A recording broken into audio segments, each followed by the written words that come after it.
si learner itu, si individu orang itulah menjadi center of the learning. Oke. Nah, itu konsep dasarnya. Oke. Mengapa tadi kita makin freedomnya makin Sampai ke individual.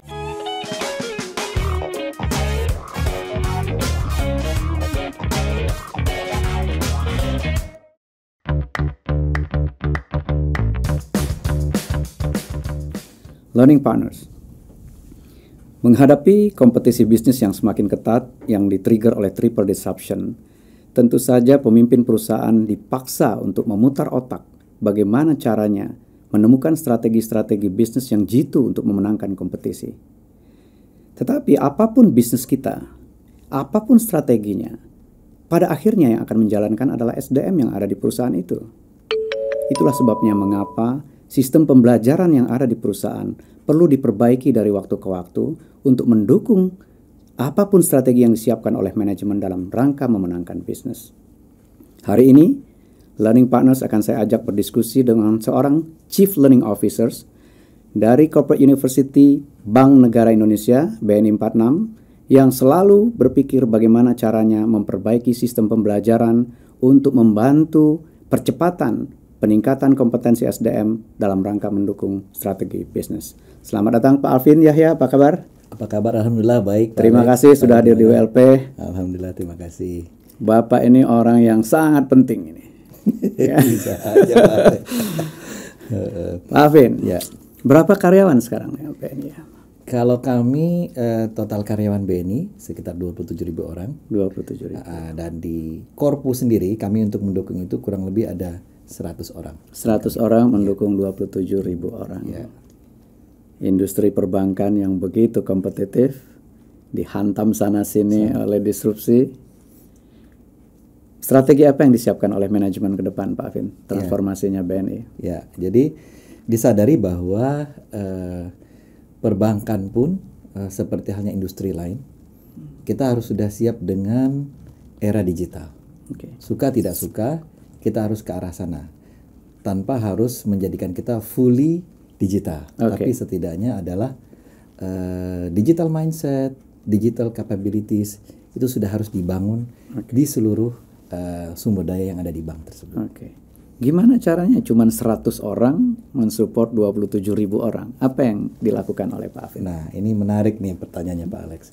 Jadi tadi kami itu memanfaatkan betul kemajuan digital, kemajuan teknologi ini untuk mendeliver itu. Itulah sebabnya di kami ada 3 pilar utama di Corporate University itu. Pilar pertama adalah bagaimana menyiapkan kapabilitas-kapabilitas yang diperlukan oleh segenap insan BNI menghadapi future capabilities yang dibutuhkan. Jadi udah bicara future capabilities. Kita harus sudah dari sekarang nih. Kalau kayak istilahnya Pak Alek itu bring tomorrow today gitu ya. Nah, jadi gimana caranya? Walaupun tentu namanya kita mencoba menangkap future ya, ya sambil jalan sambil kita kalibrasi lagi, lihat lagi masih valid nggak ya asumsi yang kita buat. Nah itu, kita mengembangkannya di situ, kapabilitas untuk future dan juga leadership yang dibutuhkan untuk mendukung tercapainya itu. Nah, pilar yang kedua, jangan lupa kami juga punya nasabah yang harus dilayani. Harus tetap dilayanin, gitu ya. Orang tetap betapapun digitalnya kita, ya, tetap saja ada hal-hal yang membutuhkan kehadiran bank secara fisik, walaupun mungkin sudah sangat berkurang ya. Nah, di situ berarti fungsi sebagai bank itu tetap ada. Jadi kalau ada istilah seorang pintar bilang ya, seperti misalnya Bill Gates bilang dia nggak butuh bank, tapi dia butuh banking. So, the service of banking itu harus tetap di-maintain. Nah, itu ada di pilar kedua kami. Untuk run the bank, artinya bagaimana seluruh staff kami itu tetap bisa memberikan quality of service yang diharapkan nasabah. Tentu di situ mulai kita injek nih kapabilitas digitalnya, mulai kita injek. Tetapi kita akan selalu lihat tipikal nasabah yang kita hadapi. Ada di daerah-daerah tertentu yang memang membutuhkan heavily digital gitu Iya, ya, mungkin iya, di daerah yang banyak anak mahasiswa kuliah atau di daerah perkotaan, Iya. mungkin bisa seperti itu approach-nya.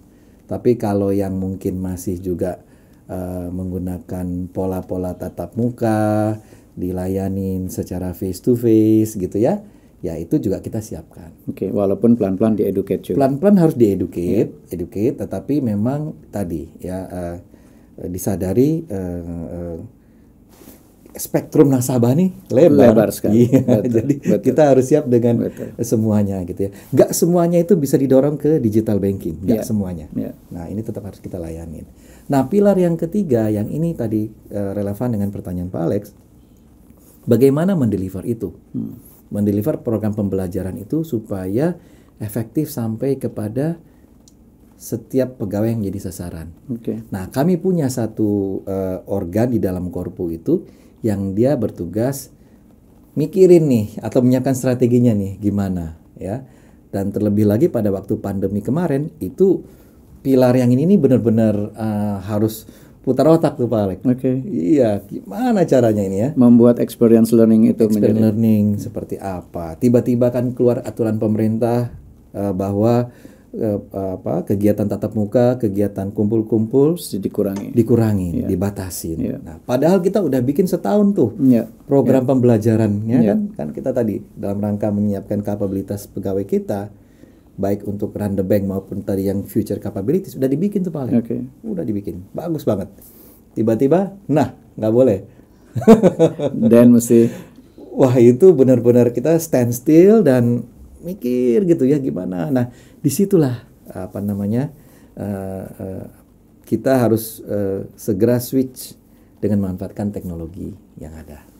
stop di situ, Pak Evin. Keren banget. Learning partners. Betul, Pak Afin menyatakan kita perlu menyiapkan future capability, ya, leadership dan future capability. Tetapi in reality, spektrum dari customer itu lebar sekali dan run the bank, ya, business as usual-nya tetap mesti diperhatikan juga. Dan kemudian pilar ketiga adalah infrastructure untuk membuat learning experience itu bisa menjangkau 27.000 karyawan kita yang tersebar di seluruh pelosok. Pak Evin, saya mundur sedikit ya. Kalau orang sudah bergabung dengan BNI, ya itu kan gampang ya. Nanti kita akan bahas itu. Tetapi kita kan juga perang nih memperebutkan talenta-talenta setiap tahunnya gitu. Apa strategi talent acquisition yang dilakukan oleh BNI?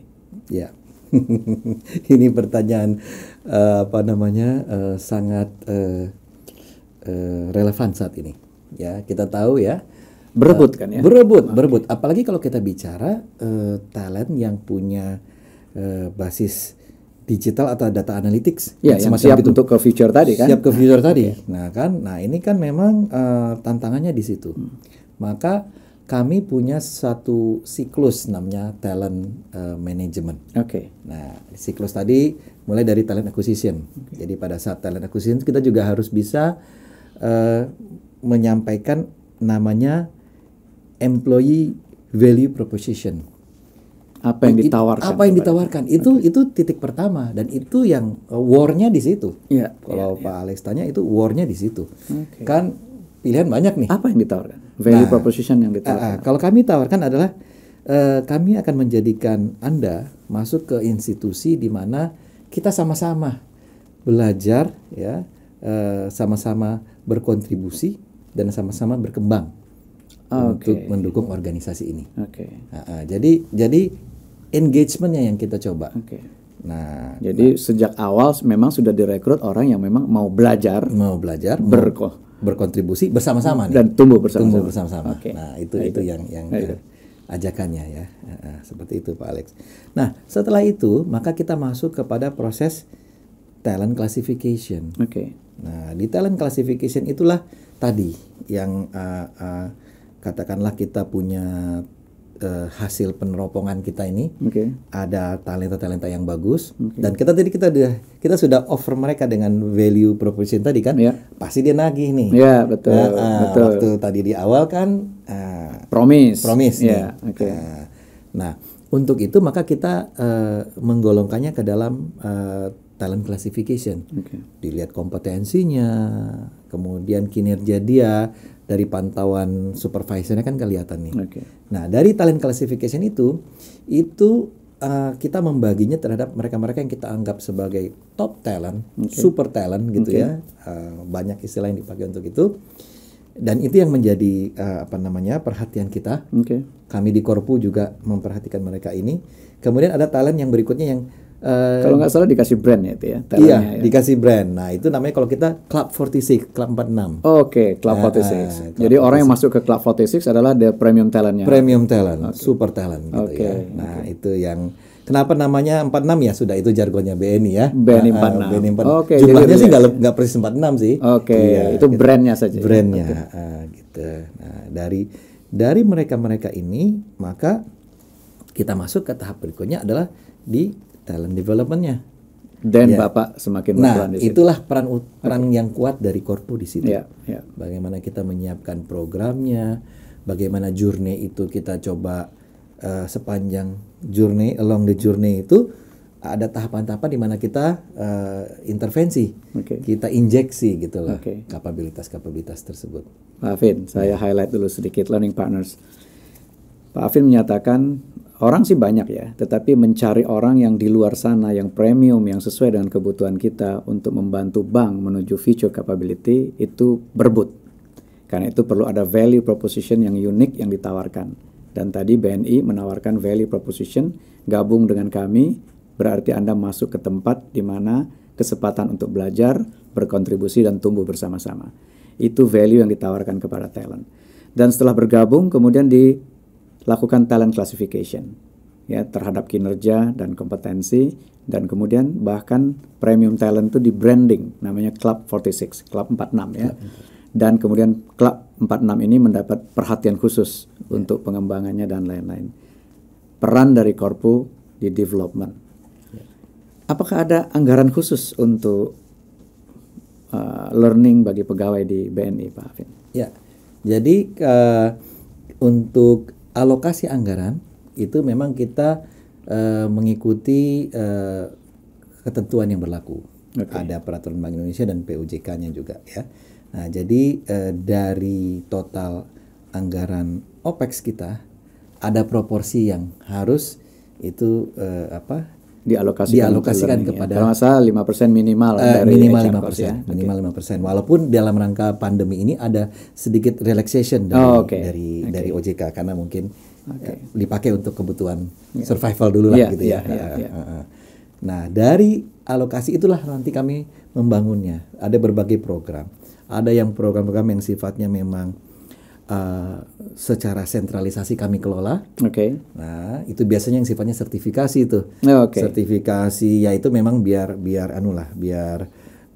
terkontrol juga. Karena ini penting nih. Sebagai sebuah bank, kita ini kan pegawainya tuh ibaratnya kayak kalau kita analogikan kayak armada transportasi gitu ya. Nah, para drivernya kan harus certified, punya sertifikat, punya SIM gitu ya. Risk management dan seterusnya. Tapi juga gitu. Untuk running the bank, mereka harus punya sertifikat. Nah, itu dikelola sentralisasi. Oleh corporate university. Itu programnya macam-macam brevet dan seterusnya. Kemudian ada yang desentralisasi. Nah, desentralisasi ini adalah kami memberi sedikit freedom kepada unit wilayah atau divisi untuk melihat on top of basic sertifikasi atau brevet tersebut, apalagi nih yang dibutuhkan untuk meningkatkan kapabilitas atau kompetensi. Diberi ruang kepada divisi. Silahkan. Jadi misalnya tadi kita ambil bicara sertifikasi resiko. On top of that, misalnya dia perlu juga pengetahuan tentang industri analisis gitu misalnya. Misalnya ya kan. Dia bicara resiko kredit. Nah, kan luas nih. Di dalamnya itu ada apa lagi nih? Oh, kayaknya saya pengen memahami industri tertentu. Saya belajar industri tertentu misalnya ya, industri penerbangan, pengangkutan dan lain-lain. Nah, itu mereka boleh. Mereka bikin kelas, bentuk kelasnya sekian orang. Dan mereka punya budget. Mereka perlu lagi approval. Nggak perlu approval kita. Iya, dan kita berikan. Nah, kalau kurang, boleh. Nanti kita lihat kan kami punya apa namanya kolamnya yang cukup Iya, luas. ada buffer lah ya. Ada untuk buffer, kita siap-siap lah. Nah, yang ketiga, ini semakin freedomnya semakin diperluas lagi nih. Kalau tadi sentralistik, desentralistik, ada yang namanya learning wallet. Nah, learning wallet itulah yang benar-benar itu sampai ke tingkat individual. Pemilihan. Walaupun tetap tentu ada proses kalibrasi atau verifikasi oleh atasannya. Karena biar bagaimanapun yang diambil harus relevan dengan meningkatkan kapasitas dia dalam mendukung bisnis. Menarik. Ini Pak Alvin, kita berhenti sebentar. Learning partners, budget saja ya, budget yang sebetulnya tadinya secara makro itu persentase dari anggaran SDM yang tadinya dikelola oleh corporate university, sekarang dibagi 3.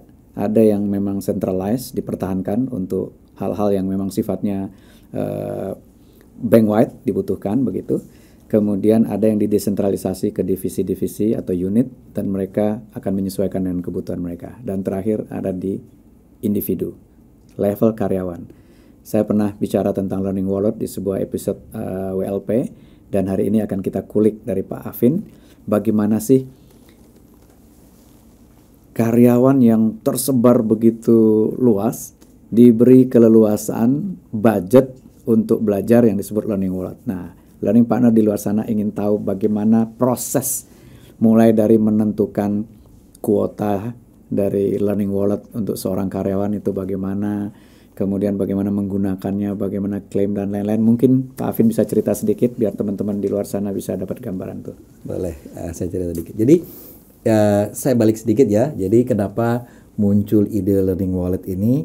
Karena kalau di masa lalu ya, di masa lalu kita tadi yang namanya pembelajaran itu diklat, pusdiklat, ya kan? Orang jadi dipanggil ke sana. Orang dipanggil ke sentra-sentra diklat tadi. Kebanyakan di Jakarta gitu ya. Menarik juga sih. Jadi biasanya buat orang daerah itu buat sekali-sekali ke Jakarta, lihat ibu kota.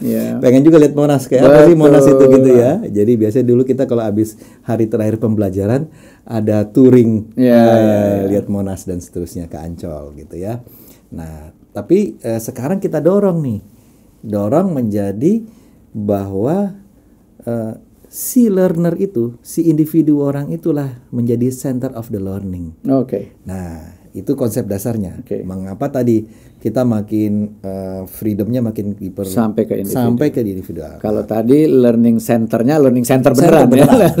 Pusdiklat, pusat diklat. Sekarang learner adalah center of the learning. Nah, konsep itu yang BNI, manajemen BNI sudah menerapkan selama beberapa tahun belakangan ini. Nah, dari situlah karena konsep learner as the center of the learning, maka disiapkanlah learning wallet kepada individu itu, setiap individu kita. Nah, prosesnya bagaimana? Nah, tentu dari kolam besar tadi biaya pendidikan pelatihan itu yang diamanahkan kepada kami, maka kami ambil potongan kuenya gitu ya. Roughly berapa persen? Roughly itu gini sih, kalau ngelihat kepada kondisi keuangan perusahaan dan situasi masyarakat, sekitar 10-20%. Itu yang ke individu. Yang ya. Di unit? Yang di unit itu lebih banyak, mereka sekitar, kalau tadi katakanlah anggaplah 20% gitu ya. Nah, yang sekitar 60%-nya itu ke unit desentralisasi. Nah, baru another 20%-nya itu yang sentralisasi. Oh, jadi yang sentralisasi cuma 20%? Iya, nggak terlalu banyak. Ya, karena kan sebagian udah kita dorong ke unit. Ke unit ya. Dan jadi yang sifatnya tadi pembelajaran yang building capability yang besar gitu ya, beasiswa misalnya. Nah, itu yang masih kita kelola centralized gitu ya. Tapi kalau itu, nah dari yang tadi setelah sepotong kue yang untuk learning wallet tadi, nah lantas ukuran berikutnya adalah talent classification. Jadi nanti setiap individu itu pada awal tahun, nah dia nanti dapat kuota ya. Iya, dapat kuota berdasarkan talent classification dia. Ya kan? Nah, di proses menjelang akhir tahun kan itu ada proses tuh evaluasi oleh atasannya, diskusi oleh dia, sehingga akhirnya diputuskanlah seseorang. Katakanlah Afin, dia dalam kelas ini. Nah, dari ada 9 kelas talent classification tersebut, nanti disitulah ada formulanya Pak Alex, ada rumusnya. Nah, balik tadi kayak Club 46 tadi dapat berapa itu? Club 46 ini kan karena kita memang pengen dorong mereka supaya gali ilmu atau akselerasi, maka kita kasih faktor pengali yang cukup besar. Nah, antara 1,5 sampai 2 kali dari total cash dia. Nah, 1,5 sampai 2 kali. Jadi tergantung lah ya. Jadi kalau gajinya misalnya 20 juta, dia bisa dapat 40 juta untuk learning. Dan dia boleh pakai. Yang tadi hasil tanpa approval dengan diskusi. Tetap ada approval, tapi artinya sudah lebih bebas lagi sesuai keinginan dia, ya kan? Kalau tadi kan terarah gitu ya, betul. Terarah oleh unit. Kalau sekarang katakanlah seseorang merasa saya pengen nambah ilmu tentang gitu ya, yang menurut dia kalau nunggu nanti dari unitnya nunggu komplit banyak kan lama nih. Sementara dia bisa browsing, ada public training yang bagus. Ya, dia lihat kayaknya saya pengen nambah nih financial analysis atau data analytics misalnya atau whatever ya. Itu boleh ngambil di luar juga. Jadi kalau saya misalnya level BOD -1 tertarik, gajinya mungkin bisa 100 sekitar segitu ya, bisa dapat 200 juta. Saya bisa ke Harvard dong, bisa. Jadi kalau mengambil short course gitu misalnya, short course 4 minggu, 3 minggu ya. Kan kisaran segitu ya, segitu angkanya. Boleh, makanya dengan kuota yang cukup besar tersebut, seyogianya dia bisa ngambil top institution gitu ya. Kayak MIT, Harvard, INSEAD, yang menurut dia. Senang sekali dong mereka. Jadi itu Tapi ada kewajiban nggak? Kalau mereka learning, mereka punya kewajiban untuk share lagi atau? Nah itu tadi dalam mekanisme kami di platform pembelajaran kami nanti ada namanya kewajiban untuk sharing and learning. Nah, itu setiap orang, yang apalagi dia sudah mendapatkan fasilitas learning wallet itu, dia punya kewajiban 46 jam. 46 jam learning dan 46 jam sharing. Nah, di 46 jam sharing itulah nanti yang dia dapat tadi itu ya, misalnya dia bagi lagi. Dia adain kumpul sama teman-teman sore-sore sambil ngopi gitu ya.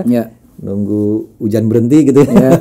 Misalnya nunggu macet daripada kita ini, ayo kita ngobrol, dan itu dia input ke direkod di platform kita. Direkod di platform kita, nanti diverifikasi oleh atasannya gitu ya. Betul, saya tahu mereka kumpul-kumpul kemarin diskusi ini gitu ya. Nah, dia catat deh 1,5 jam, 2 jam tentang digital transformation misalnya. Dia baru pulang habis belajar di Harvard atau MIT ya, ada kelas tentang itu. Dia ceritain deh gimana evolusi dari platform di dunia ini kan. Nah, itu kan bisa menambah pengetahuan buat rekannya, dan bagi kami institusi senang dong. Orang belajar satu bisa dibagi rame-rame. Bisa dibagi dengan kasih modal segitu, kita bisa dapat 5-6 orang yang punya pengetahuan yang memadai. It's good for a company gitu ya. Value for money. Mas Afin, learning partners. Jadi tadi dari budget yang dibagi 3 ya, satu centralized, kemudian didesentralisasi ke unit, desentralisasi ke individu dalam bentuk learning wallet. Itu Club 46, Club 46 bisa dapat 2 kali gaji ya, 2 kali total cash dia. Itu uang yang cukup untuk bisa belajar kemanapun sebetulnya, mendapatkan edukasi atau learning dari top institution di dunia ini. Dan kemudian mereka setelah mendapatkan itu, mereka berbagi lagi kepada karyawan yang lain, dan itu direkod di dalam platform. Menarik sekali Pak Afin. Apa tantangannya learning wallet ini Pak Afin? Ini kan memberi kemerdekaan belajar kepada karyawan, tapi ada challenge-nya nggak? Iya betul. Jadi di awal pada saat ini diintrodusir gitu ya memang tergagap-gagap nih. Biasanya kita apa namanya tiap tahun cuma kita ngisi learning need analysis gitu Yeah, ya. Oh, saya pengen belajar apa ya? Saya pengen belajar risiko, saya pengen belajar tentang industri ini dan seterusnya. Nunggu apa namanya? Nunggu dipanggil nih Nunggu maksudnya dipanggil ya. gitu ya. Waduh, ternyata Nggak dipanggil-panggil. ya kan? Aduh, gitu ya. Nah, sekarang diberi kebebasan itu. Cari sendiri. Cari sendiri. Nah, itu juga nggak mudah, Pak Iya, Alex, iya, ya kan? Nah, kadang-kadang tidak semua kawan-kawan kita itu tahu kemana harus mencarinya. Ya. Nah, jadi kami di Korpu kita berusaha kita carikan, kita pasang di namanya Learning Marketplace. Oke, di platform tadi. Di platform tadi. Oke. Jadi kita kasih nih, Ini ada pilihan nih. Ada pilihan, ada yang mau belajar ini, Ya, ini ya, ada ya, mau ya. strategic management, ada di sini. Oke. Oh, partnernya juga seneng dong ditaruh di platform, seneng dong. Iya, jadi kita dan itu juga penting, Pak Alex, karena biar bagaimanapun kami juga punya kewajiban untuk menyeleksi juga ya. Iya, Nggak semua institusi itu juga kredibel. Kredibel, betul. Jangan sampai jual nama doang nanti. Jangan sampai jual nama doang. Iya. Ya artinya sebagai institusi kita uang keluar, tetapi Quality mesti quality-nya, capability-nya tidak kita dapat. betul. Nah, jadi di situ ada fungsi kontrol juga dari Di kami. verify oleh Korpu ya. Oleh Korpu. Tapi dia bebas milih, Iya, ya kan? iya, Dia senangnya apa, mau strategi, mau belajar ekonomi. Bahkan Nggak dibatasin ya. nggak dibatasin. Sepanjang itu relevan dengan Iya, dengan bank dan mendorong bisnisnya ya.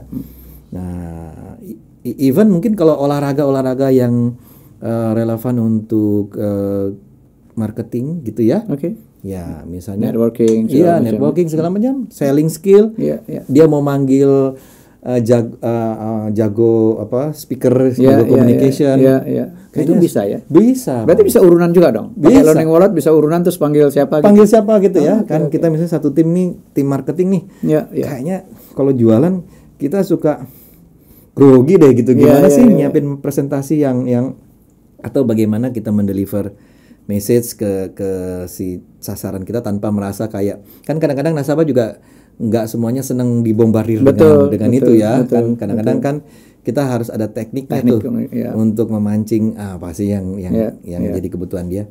Nah, itu kan ada ilmunya, Pak Alex. Iya, betul. Nah, kadang-kadang kita perlu cari ke ahlinya. Iya. Nah, bareng nih. Jadi sebenarnya karyawan bisa jadi alat bantu Korpu untuk mengorganize sendiri learningnya ya. Ya, itu the beauty of this strategi gitu, Pak Alex. Jadi ternyata begitu seseorang manusia diberi sedikit kebebasan, kreativitasnya muncul. Iya. Cari itu yang kira-kira bagus, relevan. Nah, dari situ baru kemudian mereka bareng-bareng memilih itu. Nah, nanti pada saat ada review nggak? Misalnya kalau wah ini jelek nih ternyata jangan di ini lagi deh. Iya. Mereka bisa kasih review di situ. Mereka bisa kasih review. Nah, jadi kita bikin pakai model ya sekarang yang lagi tren ya. Kayak sosial media lah ya. Kayak sosial media ya. Kita kan suka habis kita menggunakan jasa sebuah perusahaan gitu ya. Kita dikasih rating tuh kan, ditanya ini gimana kepuasan Anda. Nah, kami juga very transparan ya. Transparan. Dan itu kita berikan tempat untuk melakukan itu. Dan kami pun terbantu. Jadi kita tahu nih mana lembaga mana yang abal-abal, yang even though dia punya nama bagus tapi mungkin delivery-nya nggak bagus ya kita juga tahu lain kali ya nggak masuk yang kita rekomendasikan gitu kan. Sayang dong gitu. Nah, itu proses itu juga ada. Luar biasa. Pak Alvin, ini kan banyak sekali inovasi yang sudah dilakukan ya.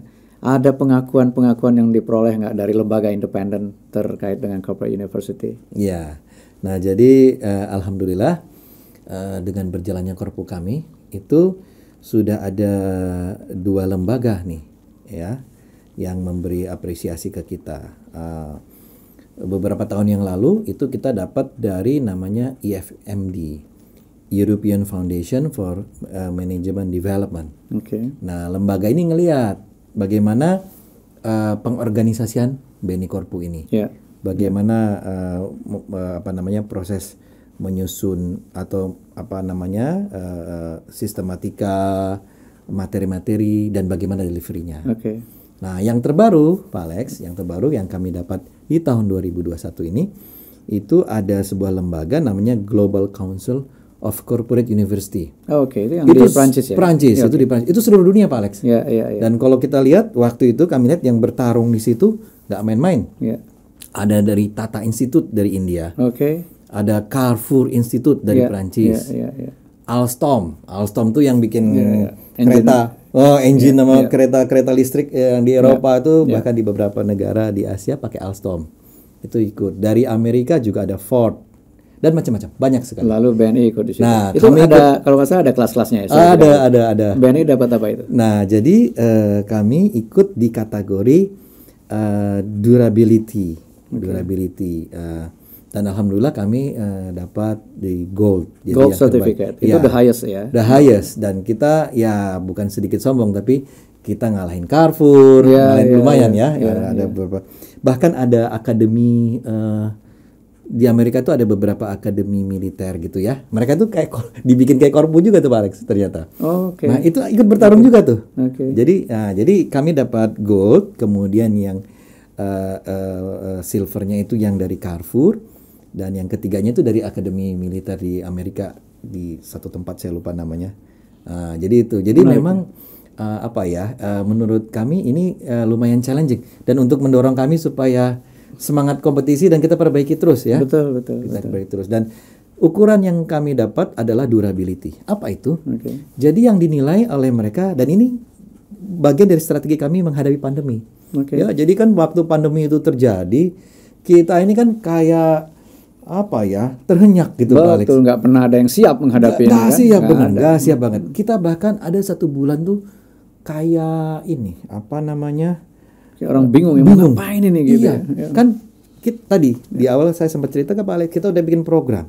Tiba-tiba keluar aturan di Maret 2020 itu kita sangat membatasi. Iya. PSBB, PPKM dan seterusnya betul, nah, istilah itu. Nggak bisa nih. Nah, kami oleh GCCU dinilai, kita waktu itu teman-teman mulai Pak Alex, kreativitas muncul nih. Iya. Wah, berarti kita harus dorong ke media digital. Iya. Nah, kita buatkan kelas-kelas menggunakan fasilitas Zoom dan YouTube, kanal YouTube. Kita punya BNI Korpu TV. Dan kita terus berkembang Pak, berevolusi, sarana kita tingkatkan. Jadi kami udah punya studio dan peralatan yang lengkap untuk mendeliver itu. Nah, itu yang dinilai bagus. Jadi bagaimana di situasi itu dalam waktu singkat, dalam waktu singkat. Kalau yang organisasi lain mungkin mereka lakukan, tapi kayaknya ada beberapa tuh agak-agak ada jeda gitu ya. Ada jeda. Iya. Kita hanya berhenti di Maret, berhenti sama sekali. April kita mulai godok idenya, bagaimana mekanisme deliverynya. Beberapa peralatan kita beli, gitu ya, perangkat kita beli, ruangan kelas itu kita tata sehingga menjadi studio digital jadinya. Studio digital gitu ya. Nah, sehingga mulai bulan akhir Mei ya. Jadi Maret, April, Mei, akhir Mei dan awal Juni, kelas pertama yang menggunakan fully online ya, fully daring kita luncurkan. Dan itu yang diapresiasi oleh lembaga tadi ini, GCCU. Nah, luar biasa. Jadi sekarang ini 100% digital. Praktis 100% digital. Ada 1-2 kelas yang memang kami ada dengan sangat terbatas, karena memang itu membutuhkan kayak workshop. Memang ada latihan-latihan yang harus dibimbing oleh fasilitatornya. Nah, biasanya itu terkait dengan sertifikasi Pak Alex. Ya, karena hard skill ya, kemampuan untuk mengerjakan sesuatu gitu ya. Nah, itu kan harus dinilai juga ya, harus ada dievaluasi. Nah, itu susah kalau online Pak. Dia ngerjain gitu ya, even dia posting atau apa, untuk seorang mentor atau tutor untuk pinpoint di mana salahnya dan apa yang harus diperbaiki kan nggak mudah kalau secara online ya. Nah, jadi itu yang kita lakukan Pak. Mas Afin, GCCU kan very prestigious ya, dan itu juga bukan hanya membanggakan BNI ya, membanggakan Indonesia karena nggak banyak organisasi Indonesia mendapat gold certificate di situ begitu. Udah ada di puncak liga nih, what next? Nah, apa yang lagi dipikirkan, digodok oleh teman-teman di Corporate University? Iya, nah ini ternyata pembelajaran secara online ini challenge-nya besar Pak Alek. Ya, jadi ya gimana ya, kita dealing with human being, mereka punya perasaan, mereka punya aspirasi, mereka punya keinginan. Ya. Ya, waktu kita deliver secara online, oke, awal-awal oke, ya. Mereka juga mungkin ya udah, nggak bisa pergi kemana-mana juga ya. Iya, betul, betul. Ya udah, Mendingan kita belajar ya. WFH daripada kita juga gimana? Udah. Maka kami bikin program di kami Pak Alex. Jadi beberapa series suplemen pengetahuan itu kita dorong untuk di-deliver secara YouTube. Jadi artinya gini, dia even lagi work from home pun dia belajar. Jadi misalnya gimana sih teknik menjual selling skill, kita dorong. Nah, dia belajar ya. Tapi dalam perkembangannya nih, dan ini kita amati di korpu kami. Online ini orang udah mulai bosen nih Pak Alex. Nah, orang udah mulai bosen. Apa namanya? Ya bisa dipahami lah ya. Sejam 2 jam melototin ini perangkat gitu, laptop. Orang butuh keluar juga. Orang butuh menghirup udara segar. Orang perlu lihat ganti suasana. Nah, jadi challenge kami ke depan adalah bagaimana kita coba menjadikan pelatihan online itu menarik. Nah, kami introducer tuh, kita undang pakar-pakar yang jago bikin macam-macam gimmick-gimmick, permainan-permainan yang supaya nggak bosan. Nah, para fasilitator kami latih Pak Alex. Jadi udah bergelombang tuh pelatihan. Dilatih gimana menggunakan aplikasi-aplikasi untuk sambil ada permainannya dikit. Dan itu juga penting buat kami ngetes apakah seorang fasilitator ngetes apakah yang dia sampaikan deliver itu nyampe nggak.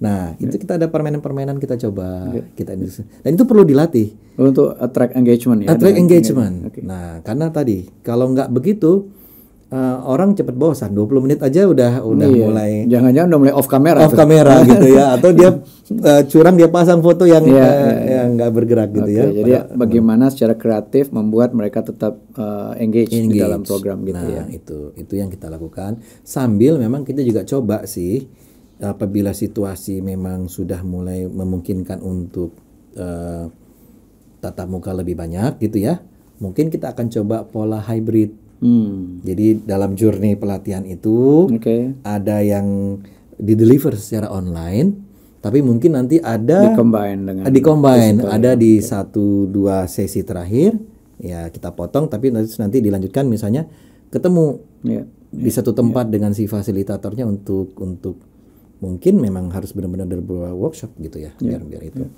itu sih tantangan yang kita hadapi.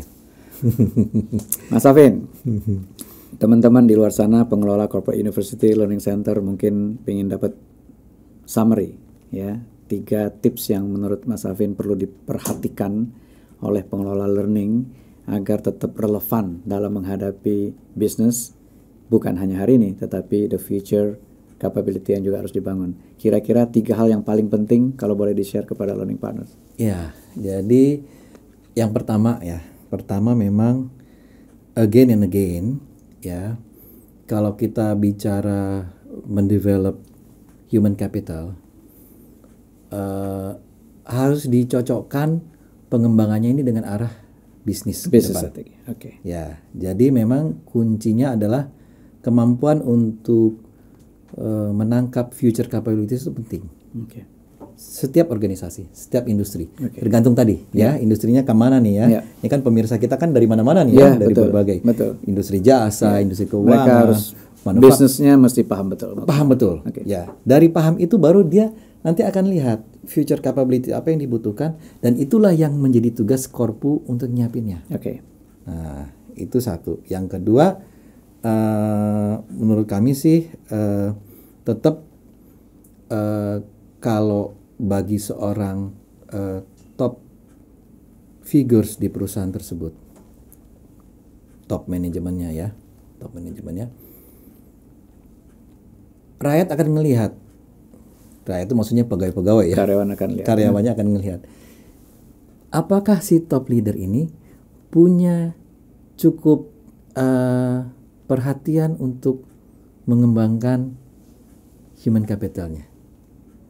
Nah, kalau teman-teman ngelihat, oh iya, Ini serius nih. ini serius, bos kita ini serius nih. Oke. Nah, itu akan memberi dorongan yang kuat teman-teman untuk terus juga meningkatkan capabilities. Iya, iya. Karena dia sadar bahwa kalau kapabilitasnya meningkat, pasti juga nanti top manajemen akan menangkap dia di radar gitu ya. Iya, Ya tentu iya, orang karir kan, dan karir segala orang kan ekspektasinya seperti itu dong, ya kan? Iya, Dia pengen naik terus. Iya. Nah, itu. Nah, kalau si top leader itu tidak punya atensi yang cukup ke itu bisa memberikan sinyal yang keliru ke bawah. Iya. Iya. Dan itu semangat belajarnya jadi kurang. Dan itu beban korpo jadi berat, Pak. Betul. Itu beban korpo jadi berat. Iya, Gimana orang? Katakanlah gini ya, sekarang era digital nih. Kita ngomong digital. Tapi kalau dari si high ranking officers Yes. gitu ya, BOD, BOC, BOD -1 gitu ya. Kalau mereka sendiri cara bekerjanya belum digital gitu ya, Iya. ya di bawah akan ngelihat gitu kan. Waduh, Kita mau kemana nih? kita mau kemana nih gitu. Jangan ntar gue kejebak di tengah-tengah. Iya, nih. iya, iya, iya. Nah itu, jadi Tiga hal ya. Iya, Satu, itu. pemahaman bisnis mau kemana, future capability, dan komitmen dari Komitmen top management. dari top manajemen. Mas Afin, terima kasih banyak sharingnya. Terima kasih. Sukses selalu buat Mas Afin dan Corporate University dan BNI secara menyeluruh ya, secara grup. Mudah-mudahan makin bisa memberikan kontribusi bagi bangsa dan negara. Terima Sukses kasih. Mas Afin. Terima kasih. Learning Partners, 3 hal yang disampaikan oleh Mas Afin Yahya adalah: 1, kalau Anda ada di area people development, penting untuk memahami strategi bisnis mau kemana, sehingga kita bisa menyiapkan future capability apa yang dibutuhkan oleh organisasi kita toward the business. Dan yang ketiga, komitmen nggak bisa ditawar. Komitmen pengembangan SDM haruslah coming from the top hiring officers. Karena kalau komitmennya nggak ada, khalayak atau karyawan akan merasa bahwa ya ini sih nggak ada poinnya, ya ini cuma buang-buang anggaran dan lain-lain. Itu yang coba disampaikan oleh Mas Afin, salah satu CLO dari perusahaan yang mendapat predikat Gold dari GCCU, ya Global Council of Corporate University, pengakuan dari lembaga independen yang tentu saja membanggakan bukan hanya bagi BNI, tapi juga bagi BUMN dan bagi Indonesia. Terima kasih, sampai ketemu, salam Learning Partners.